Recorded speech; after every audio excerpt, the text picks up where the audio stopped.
ಹರಿಶ್ಚಂದ್ರನ ಕಥೆಯನ್ನು ನಾವು ಕೇಳ್ತೇವೆ. ಸತ್ಯವ್ರತ ಎಂಬುದಾಗಿ ಹರಿಶ್ಚಂದ್ರನ ಹೆಸರು. ಹರಿಶ್ಚಂದ್ರನಿಗೆ ಏನೇನೋ ಕಷ್ಟಗಳೆಲ್ಲ ಬಂದಿದೆ, ಅದೆಲ್ಲ ನಾವು ಕೇಳ್ತೇವೆ. ಯಾಕೆ ಕಷ್ಟ ಬಂತು ಅಂತ ಹೇಳಿದ್ರೆ, ವಿಶ್ವಾಮಿತ್ರ ಋಷಿಗಳು ಕಾಡಿನಲ್ಲಿ ಇದ್ರಂತೆ. ಕಾಡಿನಲ್ಲಿದ್ದಾಗ ತಾನು ಹರಿಶ್ಚಂದ್ರ ಹೋಗ್ತಾನೆ. ಸತ್ಯವ್ರತ ಅಂತ ಹೇಳಿ ಅವನ ಹೆಸರು, ಕೊನೆಗೆ ಹರಿಶ್ಚಂದ್ರ ಅಂತೆಲ್ಲ ಆಗತ್ತೆ. ಅವನು ಹರಿಶ್ಚಂದ್ರ ಹೋಗಿದಾಗ ನೀನ್ ಯಾರು ಎಂಬುದಾಗಿ ಕೇಳ್ತಾರೆ. ಇಲ್ಲ, ನಾನು ದೊಡ್ಡ ರಾಜ, ಅಥವಾ ತನ್ನ ಹೆಸರು ನಾನು ಸತ್ಯವ್ರತ ಅಂತ ಹೇಳ್ಕೊಂಡಿದ್ರೆ ಸಾಕಾಗ್ತಾ ಇತ್ತು.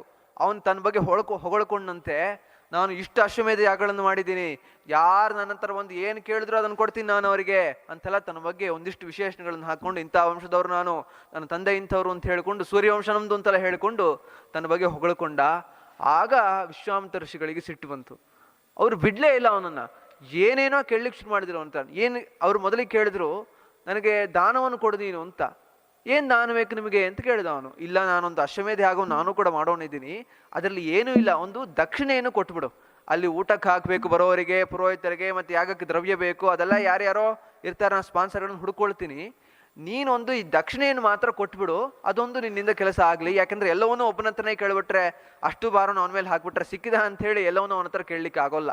ಅದಕ್ಕೋಸ್ಕರ ಏನೋ ಒಂದು ಸ್ವಲ್ಪ ನಿನ್ನಿಂದ ಕೈ ಜೋಡಿಸು ನೀನು ಕೂಡ ಈ ಒಳ್ಳೆ ಕಾರ್ಯದಲ್ಲಿ ಅಂತ ಹೇಳಿ ಕೇಳ್ಕೊಂಡ್ರು ವಿಶ್ವಾಮಿತ್ರ ಋಷಿಗಳು.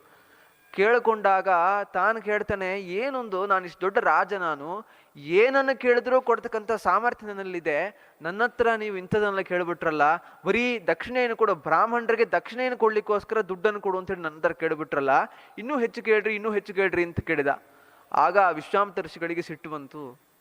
ಅವ್ರು ಕೇಳಿದ್ರು, ಹಾಗಾದ್ರೆ ಅವನು ಇದು ಒಂದು ಮಾತನ್ನು ಹೇಳಿದ್ದ ಸತ್ಯವ್ರತ, ಋಷಿಗಳೇ ನೀವು ಒಂದು ವರವನ್ನು ಕೇಳ್ತಾ ಇದ್ದೀರಿ, ಅಂದ್ರೆ ನನಗೆ ಈ ದುಡ್ಡನ್ನು ಕೊಡು, ದಕ್ಷಿಣೆ ಕೊಡ್ಲಿಕ್ಕೆ ಅಂತ ಕೇಳ್ತಾ ಇದ್ದೀರಿ, ಅದನ್ನ ಮತ್ತೆ ಹೇಳ್ರಿ, ಅದನ್ನ ಮತ್ತೆ ಕೇಳ್ರಿ. ಮೊದಲಿಗೆ ದೊಡ್ಡದಾಗಿರ್ತಕ್ಕಂಥದ್ದು ಏನಾದ್ರು ಕೇಳ್ರಿ, ಇದು ತುಂಬಾ ಸಣ್ಣದಾಯ್ತು, ಮೊದಲಿಗೆ ದೊಡ್ಡದಾಗಿರ್ತಕ್ಕಂಥ ಯಾವ್ದನ್ನ ಒಂದು ಕೇಳಿಬಿಟ್ಟು ಮತ್ತೊಂದು ಸಣ್ಣದನ್ನು ಕೇಳ್ರಿ ಅಂತ ಹೇಳಿದ.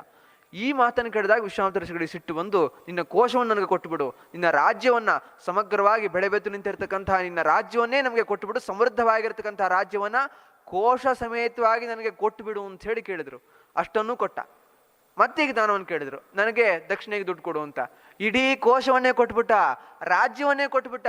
ತನ್ನಲ್ಲಿ ಹೊಲ ಆಗಿಲ್ಲ, ಏನೂ ಇಲ್ಲ, ತನ್ನ ಕೋಶದಲ್ಲಿ ಒಂದು ದುಡ್ಡು ಇಲ್ಲ, ಇರ್ತಕ್ಕಂತಹ ದುಡ್ಡನ್ನೆಲ್ಲ ಹಾಗೆ ಕೊಟ್ಬಿಟ್ಟ. ಅರಮನೆಯನ್ನು ಕೊಟ್ಟ, ಎಲ್ಲವನ್ನೂ ಕೊಟ್ಬಿಟ್ಟ, ದುಡ್ಡೇ ಇಲ್ಲ. ಈಗ ಕೇಳಿದ್ರು ಅವರು, ನನಗೆ ದುಡ್ಡು ಕೊಡು ನೀನು ಅಂತ. ಆಗ ಸಿಗಾಕೊಂಡ ಅವನು. ಕೊನೆಗೆ ಎಲ್ಲೆಲ್ಲಿಗೋ ತುಂಬಾ ಪರ್ಯವಸಾನ ಆಯ್ತು. ಅದು ಎಲ್ಲೆಲ್ಲಿಗೋ ಹೋಗಿ ಬಿಡುತ್ತದು. ಇದನ್ನೆಲ್ಲ ನೋಡಿದಾಗ ವಿಶ್ವಾಮಿತ್ರ ಋಷಿಗಳು, ನೀನು ಕೂಡಲೇ ಹೋಗಿ ನನಗೆ ದುಡ್ಡು ತಂದು ಕೊಡ್ಬೇಕು ಅಂತ. ಅವ್ರು ಹಠ ಹಿಡಿದು ಬಿಟ್ರು ಋಷಿಗಳು, ಬಿಡ್ತಾ ಇಲ್ಲ.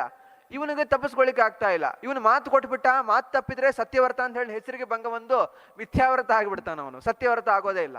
ಹಾಗಾದ್ರೆ ಏನ್ ಮಾಡ್ಬೇಕು ಅಂತ ಹೇಳಿ ಅವನು ಯೋಚನೆ ಮಾಡಿ, ನಿಮಗೆ 1 ತಿಂಗಳಲ್ಲಿ ದುಡ್ಡು ಕೊಡ್ತೀನಿ ಅಂತ ಹೇಳಿ, ಕಾಶಿಗೆ ಹೋಗ್ತೀನಿ ಅಂತ ಹೇಳಿ ಹೇಳ್ದ.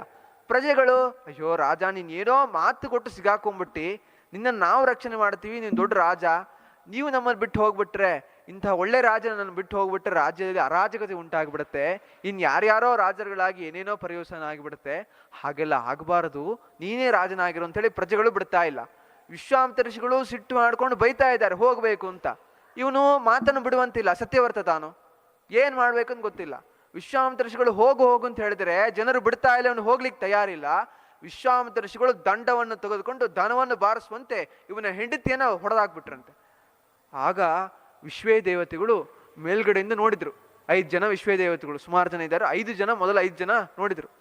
5 ಜನ ನೋಡಿ ಆಡ್ಕೊಂಡ್ರಂತೆ. ನೋಡಿದ್ಯಾ ಋಷಿಗಳು ಅಂತ ಹೇಳ್ತಾರೆ ಇವರು ಹೀಗೆ ಹೋಗಿ ಹೆಣ್ಣು ಮಕ್ಕಳನ್ನ ದಂಡ ತಗೊಂಡು ಬಾರಿಸ್ಬಿಟ್ರು, ದನಕ್ಕೆ ಹೊಡೆದಂಗೆ ಹೊಡೆದ್ಬಿಟ್ರು ಅಂತೇಳಿ ಮಾತಾಡಿದ್ರಂತೆ. ವಿಶ್ವಾಮಿತ್ರ ಋಷಿಗಳು ಸಾಮಾನ್ಯದವರ, ಅವ್ರಿಗೆ ಎಲ್ಲವಲ್ಲೂ ಕೇಳಿಸುತ್ತೆ, ಎಲ್ಲವೂ ಕೇಳಿಸ್ತು. ಮೇಲ್ಗಡೆ ಲೋಕದಲ್ಲಿ ವಿಶ್ವೇ ದೇವತೆಗಳು ಮಾತಾಡಿದ್ದು ಪಿತೃದೇವತೆಗಳವರು ಇವ್ರಿಗೆ ಕೇಳಿಸ್ಬಿಡ್ತು. ಇವ್ರವ್ರಿಗೇನೋ ಶಾಪ ಹಾಕ್ಬಿಟ್ರು, ನೀವು ಹುಟ್ಟಬೇಕು ಅಂತ ಹೇಳಿ. ಅಂತಹ ವಿಶ್ವೇ ದೇವತೆಗಳೇ ಕೊನೆಗೆ ಪಾಂಡವರ 5 ಜನ ಮಕ್ಕಳಾಗಿ ಹುಟ್ಟಿದ್ರು. ಅವರು ಮತ್ತೆ ಅಷ್ಟೇ ಅಲ್ಲ, ಅವರು ಶಾಪವನ್ನು ಹಾಕಿದ್ರು. ನನ್ನ ಬಗ್ಗೆ ಆಡ್ಕೊಂಡ್ರಲ್ಲ ನೀವು, ಇಷ್ಟು ದೊಡ್ಡ ಋಷಿ ನಾನು, ವಿಶ್ವಾಮಿತ್ರ ಋಷಿ ನಾನು, ನನ್ನ ಬಗ್ಗೆ ಆಡ್ಕೊಂಡ್ರಲ್ಲ ಅಂತ ಹೇಳಿ ಸಿಟ್ಟು ಬಂದು ಶಾಪ ಹಾಕಿ ದೇವತೆಗಳಿಗೆ ಶಾಪ ಹಾಕಿದ್ರು. ಅವರು ಪಾಂಡವರ ಮಕ್ಕಳಾಗಿ ಹುಟ್ಟಿದಾಗ ಅಪಮೃತ್ಯು ಬರಲಿ, ನಿಮ್ಗೆ ಘೋರವಾಗಿರ್ತಕ್ಕಂಥ ಮೃತ್ಯು ಬರಲಿ ಅಂತೇಳಿ ಶಾಪ ಹಾಕಿದ್ರು. ಅದರಿಂದಲೇನೆ ಅವರು ಆ ಕುಟಾರದಲ್ಲಿದ್ದಾಗ, ಶಿಬಿರದಲ್ಲಿದ್ದಾಗ ಅವ್ರಿಗೆ ಸಜೀವವಾಗಿ ದಹನವನ್ನು ಮಾಡಿಬಿಟ್ರಂತೆ ಅಶ್ವತ್ಥಾಮಾಚಾರ್ಯರು.